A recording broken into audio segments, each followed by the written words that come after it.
With almost 100 million monthly subscribers worldwide, Netflix has become the new norm. Many people believe that Netflix is the best online streaming media platform, period. But I'm sure there are some things about Netflix that even the most experienced user doesn't know. Here are 10 things that you probably didn't know about Netflix.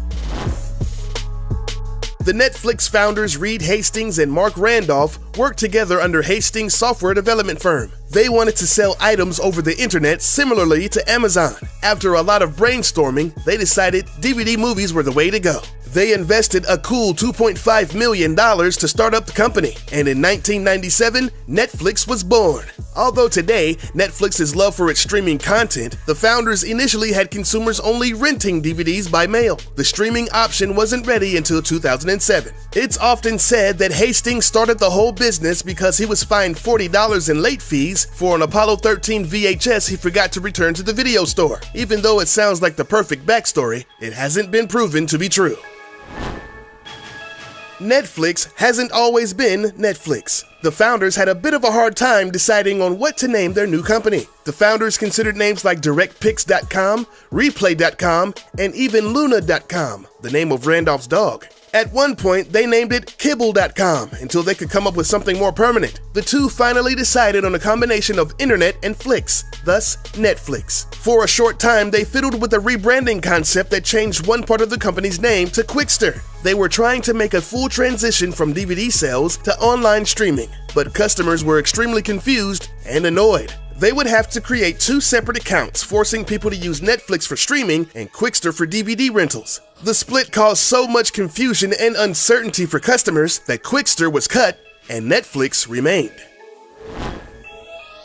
Y'all remember Blockbuster, right? The biggest video rental company in the world? Well, they officially went bankrupt back in 2010. But did you know they could have potentially saved their company by purchasing Netflix? Netflix made them an offer, but they refused.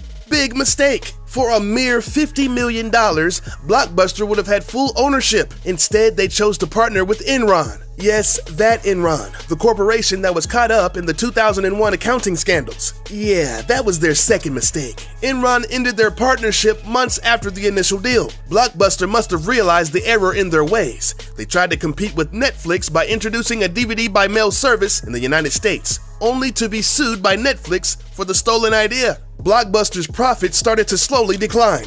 And since 2013, most of all of their stores are shut down. A lot of their remaining open stores were bought by Dish Network. Yeah, Blockbuster definitely should have taken the deal, because now Netflix is currently worth over $62 billion.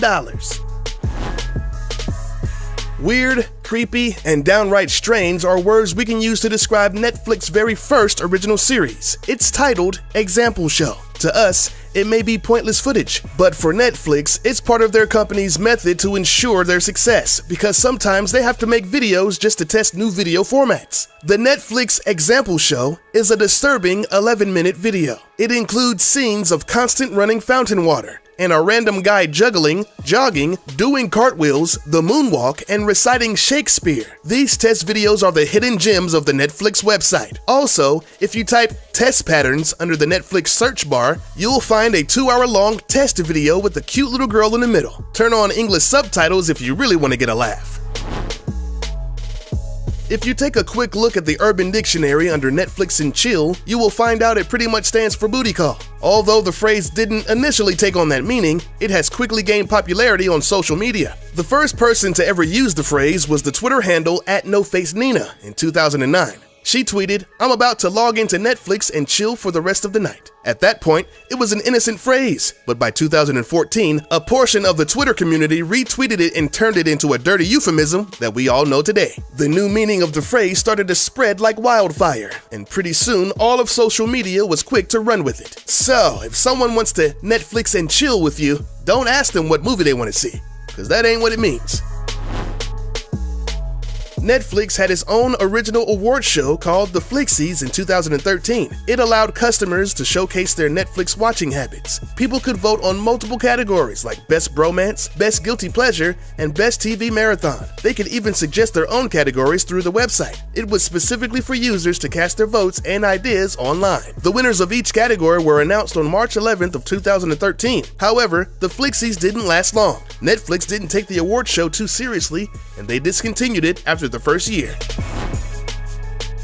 What do you do when you want to increase sales? How do you get more customers to subscribe to your business? In 1998, Netflix decided to provide President Clinton's grand jury testimony on DVD. You know, the Monica Lewinsky scandal that led to the president's impeachment trials. During that time, the case had gained high amount of coverage on TV. Netflix wanted to make sure that the court case was available to everyone. They initially rented out the DVD for $4, but for one special day, Netflix dropped the fee down to a measly 2 cents, plus a $2 shipping charge. The scandalous DVD was cataloged into 99 chapters so that viewers could easily skip to the parts they wanted to watch. Netflix downplayed the situation altogether. They claimed that it was just a push to educate the public about history-making events. But during that time, the activity on their website was massive. Now that's what I call excellent sales marketing. Netflix be lurking in the shadows, watching you do naughty things. They like to view the habits of people as they illegally download movies and TV shows from piracy sites. Why, you ask? Well, what better way to find out what people like to watch? See what they download the most. An experienced pirate site user is determined to find their favorite stuff for free. Netflix will use this to their advantage so they can turn it around and provide the best content for their viewers. And the observations actually work. For example, the Netherlands didn't have access to Netflix until 2013, but when the service was offered, it was a huge success in part to their stalkerish ways. The company knew that the show Prison Break was extremely popular in the Netherlands because they watched the illegal pirating activity coming out of that country. Okay, Netflix, should I be getting a restraining order or...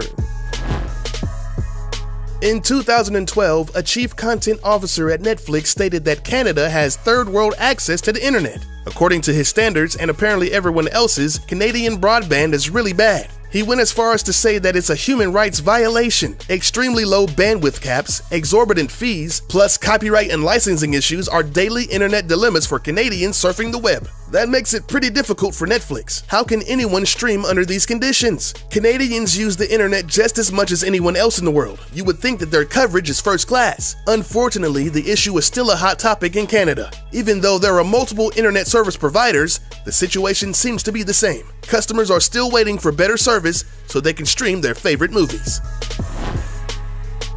How does unlimited vacation days sound to you? Sounds good, right? Well, if you work at Netflix, it's a company perk. Hastings has stated that Netflix has a freedom and responsibility culture. The company would rather recognize an employee's success more than the amount of time he spends in the office. Since their work isn't recorded, neither is their vacation. Workers are not required to show up at the office every day, but they are still expected to be efficient and produce top-notch work. The unlimited vacation helps the company to incorporate a better work-life balance for everyone. Hastings has been setting a perfect example for all of his employees. He takes a lot of vacations himself. Unlimited vacations isn't the only bonus though. Workers have access to valet parking, free zip car rental, and free catered lunches and snacks. They can also bring their dog to work. Wow. Excuse me, I have a resume to fill out.